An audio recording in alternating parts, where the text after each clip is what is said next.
إن الحمد لله نحمده ونستعينه ونستغفره ونعوذ بالله من شرور أنفسنا ومن سيئات أعمالنا من يهده الله فلا مضل له ومن يضلل فلا هادي له وأشهد أن لا إله إلا الله وحده لا شريك له وأشهد أن محمدا عبده ورسوله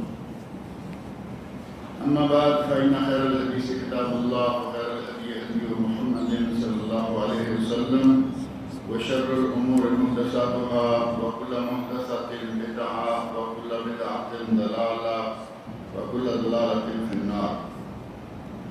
رب اشرح لي صدري ويسر لي أمري واحلل عقدة من لساني يفقهوا قولي. رب أعوذ بك من همزات الشياطين وأعوذ بك رب أن يحضرون. بسم الله الرحمن الرحيم. بسم الله الرحمن الرحيم. أن عبد الله بن عمرو أن رسول الله صلى الله عليه وسلم قال: وقت الظهر إذا زالت الشمس وكان ظل الرجل كطوله ما لم يحضر العصر، ووقت العصر ما لم تصفر الشمس، ووقت صلاة المغرب ما لم يغرب الشفق، ووقت صلاة العشاء إلى نصف الليل الأوسط، ووقت صلاة الصبح من طلوع الفجر ما لم تطلع الشمس. فإذا طلعت الشمس فأمسك عن الصلاة فإنها تطلع بين قرني الشيطان. گزشتہ درس میں نماز پنجگانہ کے اوقات کے بارے میں نبی اکرم صلی اللہ علیہ وسلم کا ایک ارشاد آپ کے سامنے ذکر کیا گیا تھا، جس میں کہ حضرت جبرائیل علیہ السلام کے نازل ہونے اور نبی اکرم صلی اللہ علیہ وسلم کے ساتھ ایک دن 5 نمازیں اول اوقات میں اور پھر دوسرے دن 5 نمازیں آخر اوقات میں پڑھنے کا ذکر آیا، اور اس حدیث کے آخر میں ہے کہ نبی اکرم صلی اللہ علیہ وسلم نے ارشاد فرمایا: ما بین ہاتین الصلاتین وقت.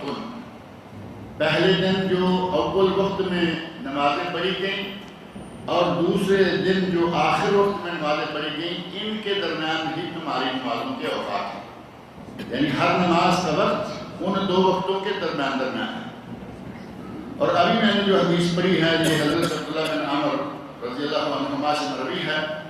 کہتے ہیں کہ نبی اکرم صلی اللہ علیہ وسلم نے ارشاد فرمایا: وقت الظہر اذا زالت الشمس وکان ظل الرجل کطولہ ما لم یحضر العصر. ظہر کی نماز کا وقت اس وقت شروع ہوتا ہے جب سورج سر سے ڈھل جائے اور آدمی کا سایہ اس کے برابر ہو جائے. یعنی 5 فٹ کا آدمی ہے یا 6 فٹ کا، تو 6 فٹ کا سایہ اس کے برابر ہو جائے. ما لم یحضر العصر، جب کہ عصر کا وقت ابھی نہ پہنچا. وہ ظہر سے لے کے عصر کے وقت تک ظہر کا وقت رہتا ہے. جیسے ہی عصر کا وقت شروع ہو گیا ظہر قضا ہو گئی. اب مثال کے طور پر 11:15 بجے ظہر کا وقت ہوا، آغاز ہوا، اور اس کے بعد آدمی کا سایہ 3:15 3:30 تک، بلکہ 3:15 سے بھی پہلے اس کے برابر ہو جاتا ہے. تو اس کے سائے کے برابر ہونے تک ظہر کا وقت مسلسل چلتا رہے گا. جیسے ہی سایہ برابر ہوا ظہر کا وقت اصولی طور پر ختم ہو گیا، ظہر قضا ہو گئی اور عصر کا وقت اس کا آغاز ہو گیا. وَوَقْتُ الْعَصْرِ مَا لَمْ تَصْفَرَّ الشَّمْسُ، اور عصر کا وقت تب تک ہے جب تک کہ سورج زرد نہ ہو جائے. اور سورج زرد کب ہوتا ہے؟ جب غروب ہونے کے بالکل قریب پہنچ جاتا ہے، آخری 10-12 منٹ وہ سورج بالکل زرد اور ایک ٹکیا نما ہو جائے گا. شعاع ختم روشنی سے جو قوت ہوتی ہے روشنی کی وہ کم ہو جاتی ہے. نبی صلی اللہ علیہ وسلم نے فرمایا کہ اصل وقت جو ہے وہ عصر کا تب تک ہے، لیکن اگر کوئی اس کے بعد اس زردی کے دوران بھی مجبوراً کسی مجبوری کے تحت لیٹ ہو گیا، اس وقت بھی پڑھ لے گا تو نماز ہو جائے گی.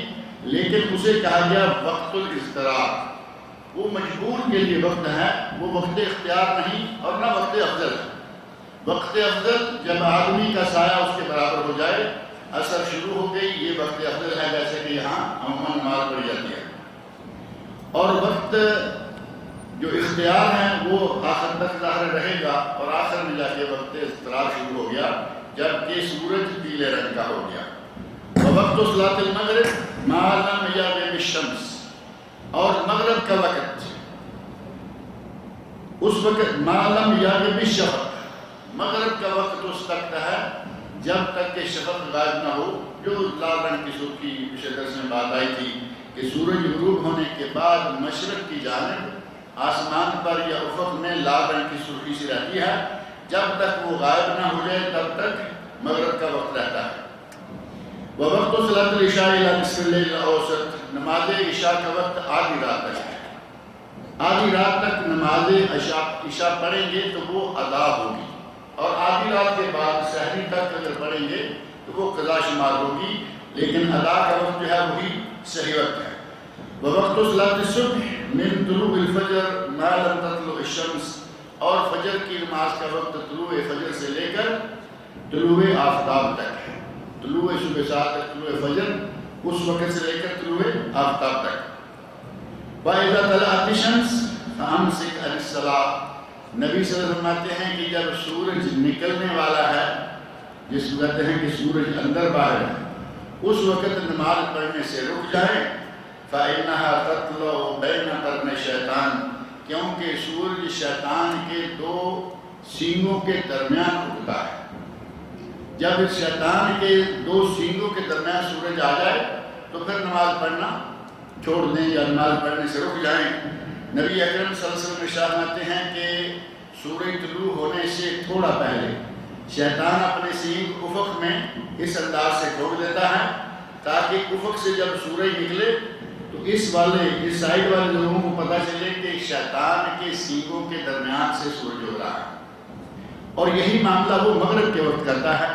سورج ادھر غروب ہونے لگا، ان لوگوں کو معلوم ہو رہا ہے کہ سورج جو ہے وہ شیطان کے دو سینگوں کے درمیان غروب ہو رہا ہے۔ یہ اس کی شیطانی چال ہے جو ظاہر ہے کہ ہم تو نہیں دیکھ پاتے، لیکن ہمارا ایمان ہے کہ نبی اکرم صلی اللہ علیہ وسلم نے فرمایا ہے تو یقیناً ایسا ہی ہوگا۔ ہم تو نہیں دیکھتے نا کہ کہاں سینگ ہیں، کہاں وہ سینگ تو کے کھڑا ہے، لیکن نبی اکرم صلی اللہ علیہ وسلم کا ارشاد ہے، ہمارا ایمان ہے کہ یہ بات یقیناً صحیح ہے۔ تقدیم الظہر، اگر گرمی کا موسم ہے، شدت کی گرمی ہے، ظہر کا وقت تو سورج ڈھلتے ہی ہو جائے گا، لیکن نبی صلی اللہ علیہ وسلم نے ارشاد فرمایا بہتر یہ ہے کہ اگر گرمی زیادہ نہ ہو تو ظہر کو پہلے وقت میں پڑھا جائے، اور اگر گرمی زور ہو، جیسے کہ موسم گرما میں زور گرمی ہوتی ہے، اس وقت ظہر کو تھوڑا سا مؤخر کیا جائے تاکہ گرمی کا زور جو ہے وہ ٹوٹ جائے۔ اور اس سلسلہ میں حضرت جابر بن سمرہ رضی اللہ عنہ سے مروی ارشاد ہے، کہتے ہیں کان النبی صلی اللہ علیہ وسلم یصلی الظہر اذا ضحت الشمس، نبی اکرم صلی اللہ علیہ وسلم عموماً ظہر کی نماز اس وقت پڑھا کرتے تھے جبکہ سورج ڈھل جاتا۔ یہ عمومی عمل ہے آپ کا کہ جب سورج سر سے ڈھل جاتا تو آپ نماز ادا فرماتے، اور اگر کبھی گرمی زور ہوتی اذا اشتد الحر فابردوا، آپ نے ارشاد فرمایا جب گرمی زور سے ہو، شدت سے ہو، فابردوا بالصلاۃ، تو نماز ظہر کو تھوڑا ٹھنڈا کر دو۔ نماز ظہر کو ٹھنڈا کرنے سے مراد یہ کہ اس کا وقت تھوڑا گرمی کا زور ٹوٹنے دو اور اس کے بعد نماز ادا کرو۔ فإن شدت الحر من فیح جہنم، فرمایا کہ یہ جو گرمی ہے یہ جہنم کی بھاپ ہے، جو گرمی کی شدت ہے یہ جہنم کی بھاپ ہے، اس کو تھوڑا سا نکلنے دو، جیسے زور ٹوٹے اس وقت نماز ادا کرو۔ اور نماز کو اول وقت میں ادا کرنا، نماز عصر کو اول وقت میں ادا کرنا یہ مستحب ہے۔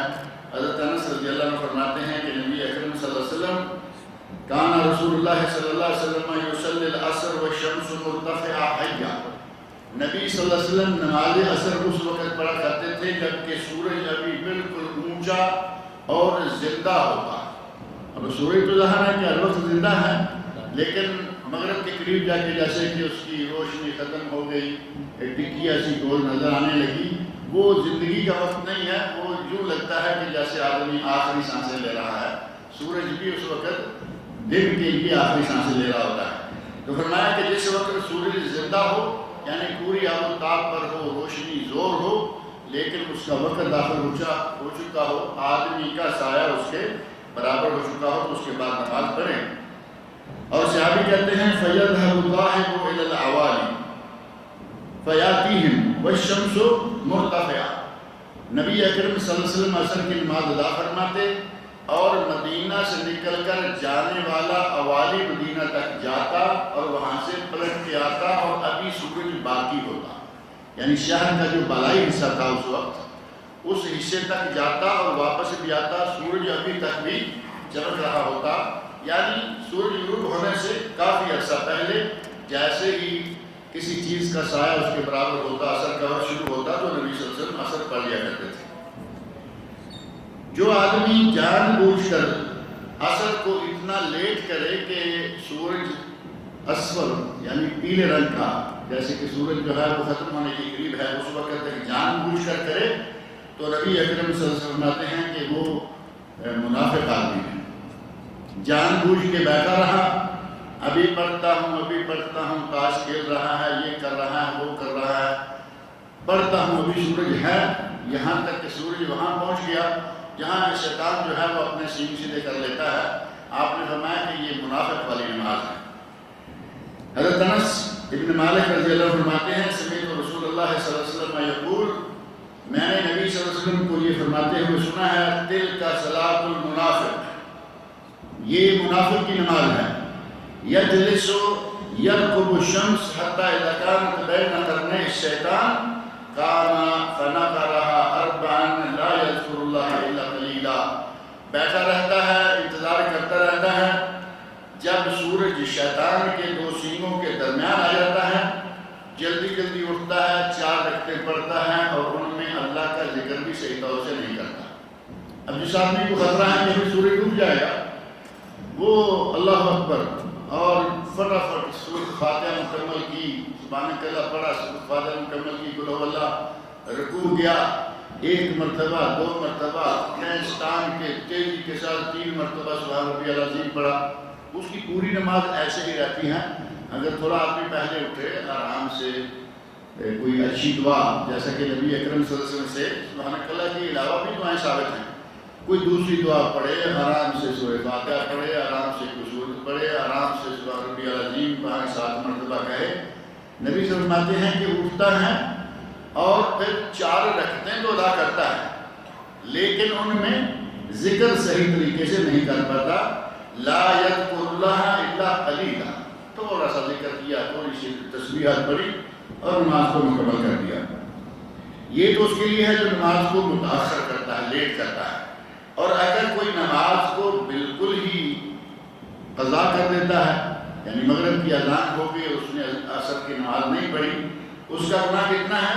حضرت عبداللہ بن عمر رضی اللہ عنہما بیان فرماتے ہیں کہ نبی اکرم صلی اللہ علیہ وسلم نے ارشاد فرمایا، الذی تفوتہ صلاۃ العصر کانما وطر اہلہ ومالہ، جس کی عصر کی نماز قضا ہو گئی، فوت ہو گئی، اس کا گویا کہ گھر بار، اہل و عیال اور دولت و مال سب تباہ ہو گئے۔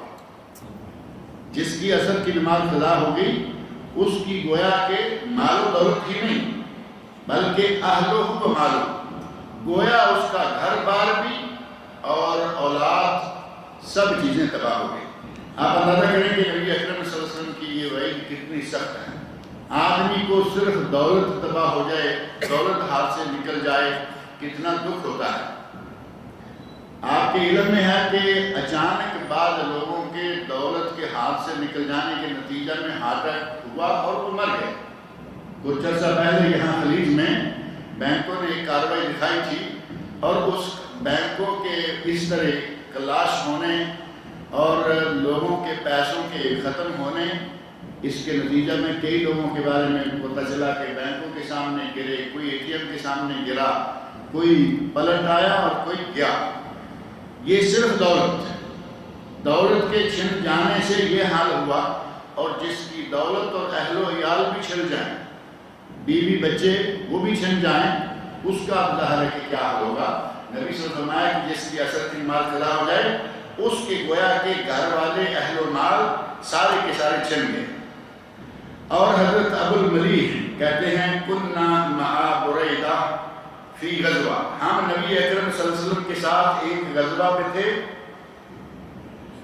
فی یوم ذی غیم، ایک ایسے دن میں جب کہ بادل تھے، بادل زور چھائے ہوئے تھے اور کوئی سورج کا صحیح پتہ نہیں چل رہا تھا۔ فقال بکروا بصلاۃ العصر، تو فرمایا کہ عصر کی نماز کو ذرا جلدی جلدی پڑھو، یعنی وقت ہو جائے تو فوراً عصر کی نماز ادا کرنے کی کوشش کرو۔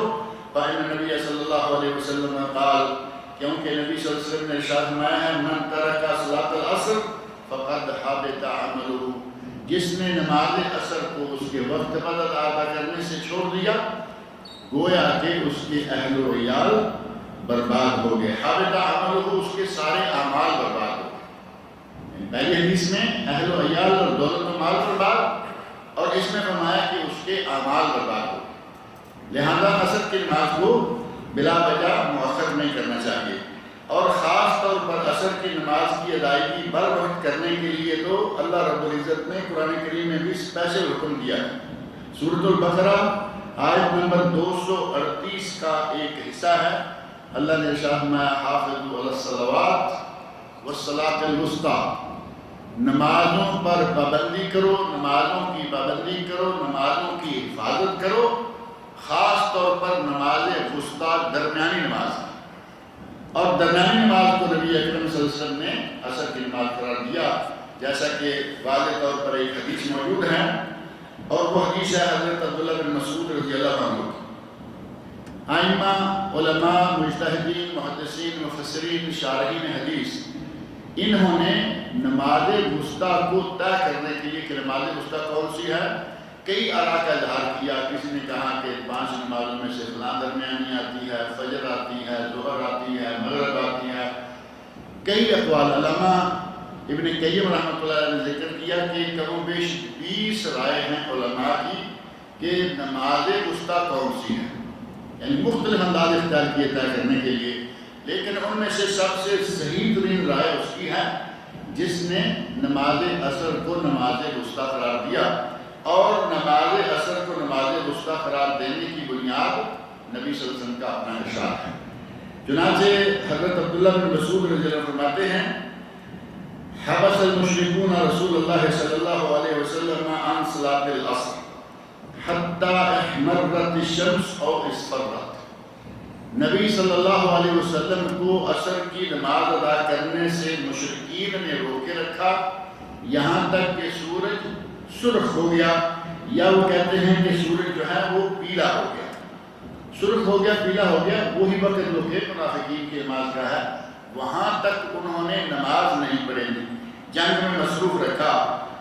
فقال رسول اللہ صلی اللہ علیہ وسلم، نبی اکرم صلی اللہ علیہ وسلم نے ارشاد فرمایا شغلونا عن الصلاۃ الوسطیٰ صلاۃ العصر ملأ اللہ اجوافهم وقبورهم نارا، اللہ رب العزت ان مشرکین کے پیٹوں کو، یا آپ نے ارشاد فرمایا کہ اللہ ان مشرکین کی قبروں کو جہنم کی آگ سے بھر دے، انہوں نے ہمیں نماز عصر ادا نہیں کرنے دی، انہوں نے ہمیں نماز عصر کی ادائیگی سے، صلاۃ الوسطیٰ کی ادائیگی سے مشغول کر دیا۔ یا آپ نے فرمایا حش اللہ اجوافهم، اللہ ان کے پیٹوں کو بھر دے، وقبورهم، اور ان کی قبروں کو بھی بھر دے، نارن، آگ سے، یعنی اللہ ان کی قبروں کو اور ان کے پیٹوں کو جہنم کی آگ سے بھر دے، انہوں نے ہمیں نماز وسطیٰ، نماز عصر پڑھنے سے تاخیر کروا دی۔ اس حدیث میں واضح طور پر یہ موجود ہے شغلونا عن الصلاۃ الوسطیٰ صلاۃ العصر، گویا کہ قرآن کریم میں جو صلاۃ الوسطیٰ کا لفظ آیا ہے، نبی صلی اللہ علیہ وسلم نے اس کی تفسیر بیان فرما دی کہ وہ صلاۃ العصر نماز عصر ہے، اور مغرب کی نماز کو جیسے ہی سورج غروب ہو فوری طور پر ادا کر لینا چاہیے، جیسا کہ رمضان اب آ رہا ہے، مبارک مہینہ، جیسے ہی سورج غروب ہو روزہ فوراً افطار کر لینا چاہیے، اور نبی صلی اللہ علیہ وسلم نے ارشاد فرمایا ہے میری امت اس وقت تک خیریت سے رہے گی جب تک کہ سحری تاخیر کر کے اور مغرب کو سورج کے غروب ہوتے ہی ادا کرتے رہیں گے، اس وقت تک خیر رہے گا۔ اب اگر کسی نے سحری کی تاخیر کا معنی یہ بھی نہیں ہے کہ فجر ہو گئی، لوگ نماز پڑھ رہے ہیں اور یہ کھانا کھا رہا ہے، آخر وقت میں یہ نہ ہو کہ ادھر پتہ چلا کہ 12:30 ہو گئے ہیں، سحری کھا لو۔ وہ ایسے جو بے وقت سحری کھاتے ہیں تو سو جاتے ہیں، نماز فجر بھی گئی، جماعت گئی، بلکہ پوری نماز ہی گئی، یہ نحوست و سنت کی خلاف ورزی کی وجہ سے ہو گئی۔ اتنا تاخیر سے نہیں، لیکن نماز فجر کی اذان سے پہلے، تھوڑا پہلے کھانا کھائیں۔ اور نبی اکرم صلی اللہ علیہ وسلم کا کتنا وقت ہوتا تھا ان دونوں وقتوں میں؟ اذان اور کھانا چھوڑنا، ان دونوں کے درمیان جس کو امساک کا وقت کہتے ہیں، وہ صرف اتنا ہوتا تھا جس میں 50 آیتیں پڑھی جا سکیں۔ اور یہ بات یہاں پچھلی مرتبہ ہو رہی تھی کہ 50 آیتیں 10-12 منٹ زیادہ سے زیادہ آرام سے یہ وقت، اور اس کے بعد جماعت کا وقت۔ صحابی سے پوچھا گیا تو کہتے ہیں کہ ہم کھانا کھا کے اٹھے اور جا کے جماعت میں شامل ہو جائے۔ پوچھا کتنا وقت ہوگا اس عرصے میں؟ کھانا کھا کے اٹھے اور جماعت میں شامل ہو گئے تو انہوں نے کہا کہ کچھ جیسے 50 آیتیں پڑھ سکتا ہے، تلاوت کر سکتا ہے، 10-12 منٹ۔ لہذا کوشش یہ کرنی چاہیے کہ آدمی مغرب کی نماز سورج غروب ہوتے ہی پڑھے، اور فجر کی نماز سحری جو ہے وہ آخر وقت میں کھائے۔ آپ نے فرمایا جب تک میرے امت کے لوگ یہ کرتے رہیں گے تب تک یہ خیریت سے رہیں گے۔ اور نماز مغرب کے بارے میں یہ ارشاد فرمایا، حضرت سلمہ بن اکوع رضی اللہ عنہ فرماتے ہیں ان رسول اللہ صلی اللہ علیہ وسلم کان یصلی المغرب اذا غربت الشمس وتواترت بالحجاب۔ آپ صلی اللہ علیہ وسلم مغرب کی نماز اس وقت پڑھا کرتے جب کہ سورج غروب ہو جاتا، وتواترت بالحجاب، اور پردے میں چلا جاتا۔ جیسے ہی سورج پردے میں گیا یعنی غروب ہوا، آپ نے مغرب کی نماز ادا کر لی، روزہ افطار کر لیا۔ یہ نہیں کہ اب ذرا تھوڑا اور ڈوبنے دو، تھوڑا اور یقین ہونے دو، تھوڑا اور سوچو، تھوڑا اور دیکھو۔ اور یہاں ایک پارٹی ایسی بھی ہے جو کہتے ہیں کہ ذرا ستارے نظر آ لینے دو۔ سورج غروب ہو گیا، ابھی وہ روزہ نہیں کھول رہے، کہتے ہیں ستارے نظر آنے دو، یعنی نبی صلی اللہ علیہ وسلم کی اس ارشاد کی صریحاً خلاف ورزی کرتے ہیں۔ ستارے نظر آئیں گے، اندھیرا ہو جائے گا، رات ہو گئی، اور جو نماز مغرب کا اصل یا افضل وقت ہے وہ نکل گیا۔ اور نبی صلی اللہ علیہ وسلم ترغیب دلا رہے ہیں کہ جیسے ہی سورج غروب ہو، میری امت تب تک خیر سے رہے گی جب اس وقت سورج غروب ہوتے ہی نماز ادا کرتے رہیں گے۔ تاخیر کرنا نبی اکرم صلی اللہ علیہ وسلم کے ارشادات کے خلاف۔ یہ حدیث ہے عقبہ بن عامر رضی اللہ عنہ کی، جس میں آپ نے فرمایا لا تزال امتی بخیر، میری امت اس وقت تک خیریت سے رہے گی، او علی الفطرہ، یا فرمایا کہ میری امت اس وقت تک فطرت پر رہے گی، ما لم یؤخر المغرب، جب تک کہ یہ مغرب کو تاخیر سے نہیں پڑھیں گے، ستاروں کا انتظار نہیں کریں گے، بلکہ سورج کے غروب ہونے کے بعد مغرب کو ادا کر لیا کریں گے، حتی تشتبک النجوم، یہ نہیں دیکھیں گے کہ ذرا ستاروں کا جمگٹا ہو جائے، ستارے اکٹھے ہو کے نظر آنے لگ جائیں، پھر پڑھیں گے۔ غروب آفتاب کے بعد فوراً نماز پڑھ لینا ضروری ہے۔ اور نماز کے بارے میں، اوقات کے بارے میں خاص طور پر ابھی کچھ اور بھی مسائل ہیں، انشاءاللہ اگلے درس میں پڑھیں گے۔ اللہ رب العزت مجھے اور آپ سب کو افضل اوقات میں نمازیں ادا کرنے کی توفیق عطا فرمائے۔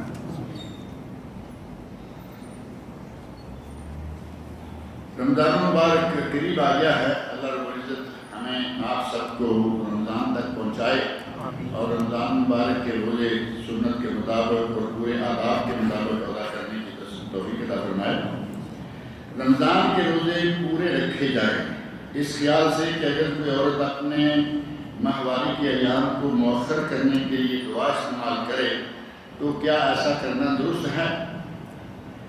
پہلی بات یہ ہے کہ نبی اکرم صلی اللہ علیہ وسلم کے زمانے میں ایسی کوئی دعا استعمال نہیں کی جایا کرتی تھی، اور صحابیات جو کہ امت اسلامیہ کی سب سے مقدس ترین عورتیں، امہات المومنین جو ان کی بھی سردار ہیں، ان سب کے یہاں ماہواری کا سلسلہ موجود تھا، حیض آتا تھا اور وہ روزہ چھوڑتی تھیں، اور نبی اکرم صلی اللہ علیہ وسلم کے زمانے میں یہ عمل موجود ہے کہ حیض کے بعد، نفاس کے بعد انہیں روزے قضا کرنے کا حکم دیا جاتا تھا، نمازیں قضا کرنے کا حکم نہیں دیا جاتا تھا۔ گویا یہ فطرتی عمل ہے، اس میں کوئی ایسا نہیں ہے کہ روزے کیوں چھوٹے۔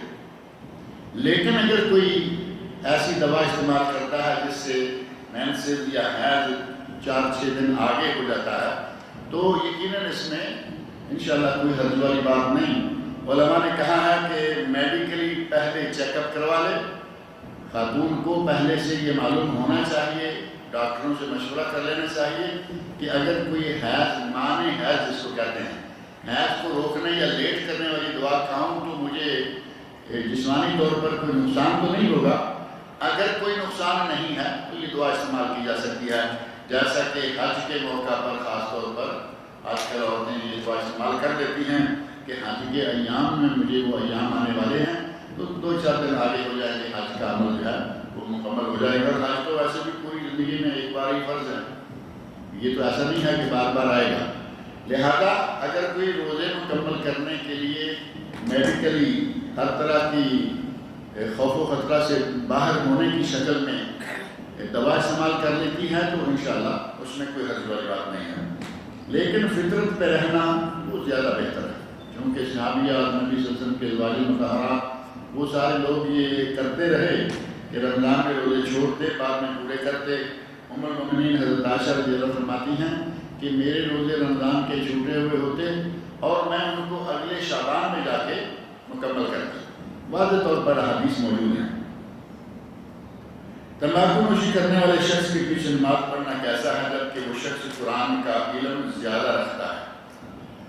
تمباکو نوشی حرام ہے، نہ صرف سعودی اور علماء کے نزدیک، سعودی علماء 1 to all سارے کے سارے بالاجماع تمباکو نوشی، تمباکو خوری، تمباکو فروشی ان تینوں کاموں کو حرام کرا دیتے ہیں۔ اور پاک و ہند کے ایسے علماء بھی موجود ہیں کہ ان میں سے بھی کچھ لوگ حرام کہتے ہیں، کچھ مکروہ کہتے ہیں، حلال یا مستحب تو دور کی بات ہے، حلال اور جائز کہنے والا کوئی نہیں، کم از کم مکروہ کا فتویٰ ہے۔ ایک امام جو کہ مسجد کا امام ہے اس کو تمباکو نوش نہیں ہونا چاہیے۔ اگر یہ بات آپ کے بس میں ہے کہ اس امام کے بارے میں آپ فیصلہ کر سکتے ہیں کہ اس کو رکھیں یا نہ رکھیں، اگر امام تمباکو نوش ہے تو اس کو ہٹا دینا چاہیے، چاہے وہ دوسروں سے قرآن زیادہ ہی جاننے والا کیوں نہ ہو، کیونکہ قرآن جاننا اس کی فضیلت ہے اور حرام خوری اس کے لیے ایک بہت ہی باعث مذمت فعل ہے۔ لیکن اگر یہ پتہ چلا کہ میں مسجد میں پہنچا اصل امام نہیں ہے، وہ امام جماعت کروا رہا ہے جو مجھے یقین ہے کہ یہ سگریٹ نوشی تمباکو نوشی کرنے والا ہے، ایک نماز ہے اس کے ساتھ پڑھ لیں، کوئی حرج والی بات نہیں، آپ کی نماز ہو جائے گی، اس کی ہو نہ ہو جانے اور اس کا رب جائے۔ یعنی مستقل امام بنانا تمباکو نوشی کرنے والے کو، یہ اگر آپ کے بس میں ہے تو اسے نہ بنائیں، اور اگر بنایا ہوا ہے یعنی گورنمنٹ کا امام ہے آپ اسے ہٹا نہیں سکتے، قریب میں دوسری کوئی مسجد بھی نہیں ہے، آپ نماز پڑھ لیں، نماز انشاءاللہ ہو جائے گی۔ لیکن اگر کسی کے بس میں ہو، قریب دوسری مسجد مل سکتی ہے تو وہاں کیونکہ دل میں مسلسل 4 رکعت پڑھنے کے دوران آپ کو 4 مرتبہ خیال آئے گا کہ یہ تو سگریٹ پیتا ہے، تو نماز میں وسوسے لانے سے بہتر ہے کہ آپ گیا بدل۔ متوفہ کی طرف سے ایک ہی گھر وراثت میں چھوڑا گیا، بیوہ کا کہنا ہے کہ یہ گھر متوفہ کی طرف سے اسے ہدیہ کے طور پر دیا گیا تھا اور متوفہ کے بچے بالغ اولاد یہ گھر اس سے خریدنا چاہیں تو خرید سکتے ہیں، جبکہ اولاد میں سے ہر کوئی اس گھر کو خریدنے کی استطاعت نہیں رکھتا۔ کیا یہ گھر ورثہ میں اولاد کو نہیں مل سکتا؟ پہلی بات یہ ہے کہ اگر اس مرنے والے نے یہ گھر اپنی بیوی کے نام لگا رکھا ہے تو اس نے مرنے سے پہلے بہت بڑے جرم کا ارتکاب کیا ہے۔ بیوی کے نام لگانے کا معنی یہ کہ اس کے باقی وارث، ان میں ماں باپ بھی ہو سکتے ہیں دونوں، اور ان میں بیٹے ہیں بیٹیاں ہیں، اس گھر کو ان کے نام لگا کر اس نے ان سب کو محروم کر دیا، اور نبی صلی اللہ علیہ وسلم نے اس بات کو بہت ناپسند فرمایا، حتیٰ کہ آپ نے موت کے قریب بعض صحابہ کرام نے کہا کہ میری ایک ہی بیٹی ہے اور میری دولت بے شمار ہے، میں چاہتا ہوں کہ میں اپنی دولت کو اللہ کی راہ میں تقسیم کروں۔ بیوی کو دینا کجا اور اللہ کی راہ میں تقسیم کرنا کتنا اچھا عمل ہے، لیکن آپ نے فرمایا نہیں، تم زیادہ سے زیادہ 1/3 ایک تہائی وقف کر سکتے ہو یا اللہ کی راہ میں اس کی وصیت کر سکتے ہو، اس سے زیادہ نہیں۔ وَالثُّلُثُ کثیر، اور ہمیں یہ دراصل ایک تہائی بھی زیادہ ہے۔ اصل یہ ہے کہ اہل تقوی علماء کہتے ہیں کہ ایک تہائی سے بھی ایک آنا کم رکھے گا تو اچھا ہے۔ مثلا اگر ایک تہائی 10 لاکھ بنتا ہے تو وہ 9.5 لاکھ کی وصیت کرے اور باقی جو ہے وہ وارثوں کے لیے چھوڑ دے۔ اب ایک ہی گھر تھا اور وہ بھی بیوی کے نام پیار میں آ کے حد سے بڑھ گیا اور اس جرم کا ارتکاب کیا، ایسے آدمی کو اللہ تعالیٰ معاف کرے، لیکن اب چونکہ وہ اس کے نام لگا چکا، ہبہ کر چکا، اس کے پاس یہ دلائل موجود ہیں، اب بچے جو ہیں اس کے محروم ہو جائیں گے۔ اگر وہ خریدنا چاہتے ہیں تو یہ ایک الگ سے فعل ہے، ان کے پاس اتنے پیسے ہیں خرید لیں، پیسے نہیں ہیں اپنا ٹھکانہ تلاش کر لیں، کیونکہ اب محترمہ کے ہاتھ میں ہے اور وہ اس کو شوہر جو ہے وہ دے چکا ہے۔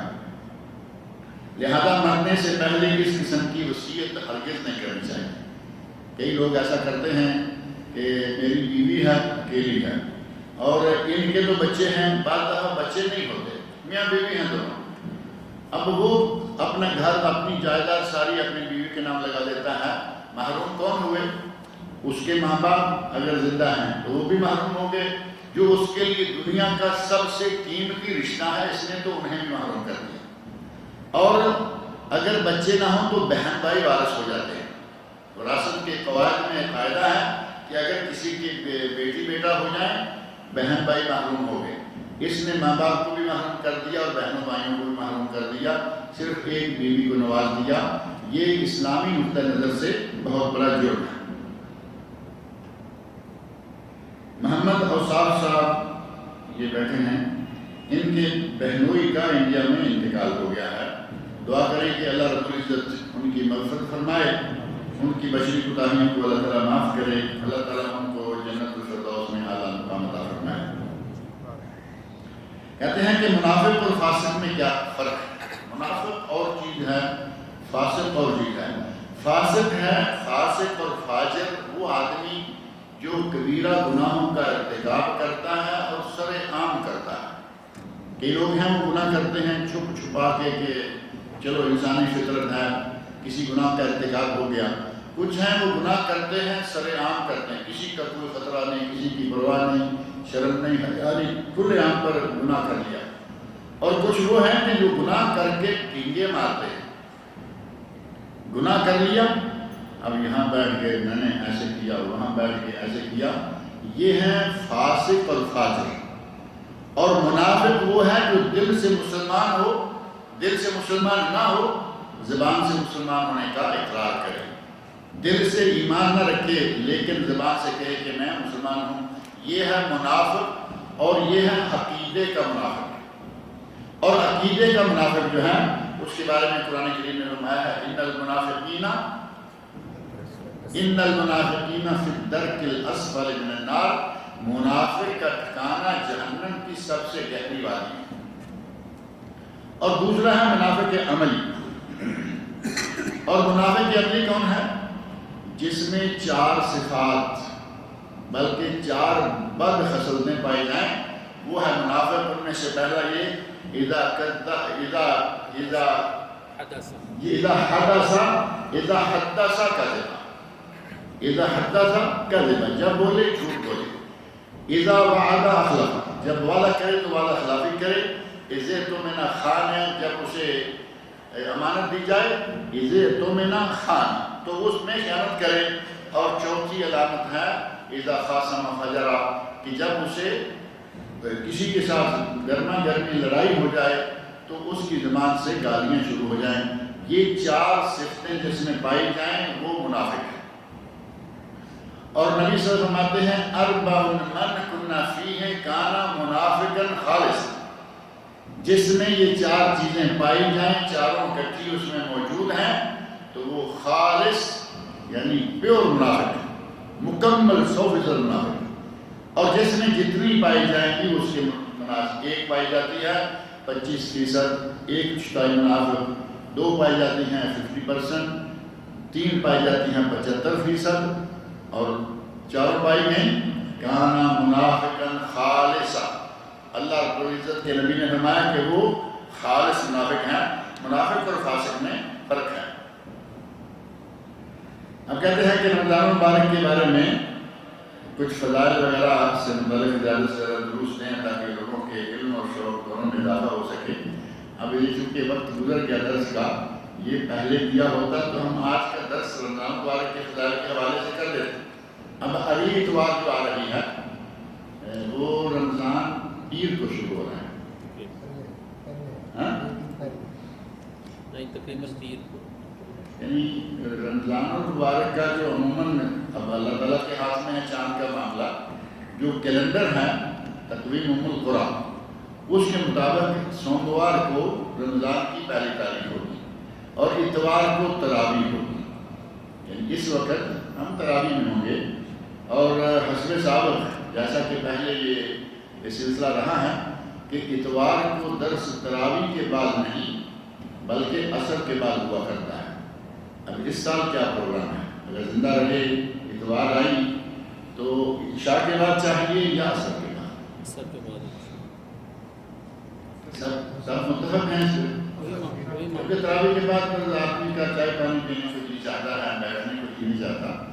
تو ٹھیک ہے انشاءاللہ اتوار جو رمضان میں آئیں گے ان میں نماز عصر کے بعد انشاءاللہ یہ درس ہوا کرے گا. اللہ رب العزت ہم سب کو رمضان کی برکات و خیرات سمیٹنے کی توفیق عطا فرمائے.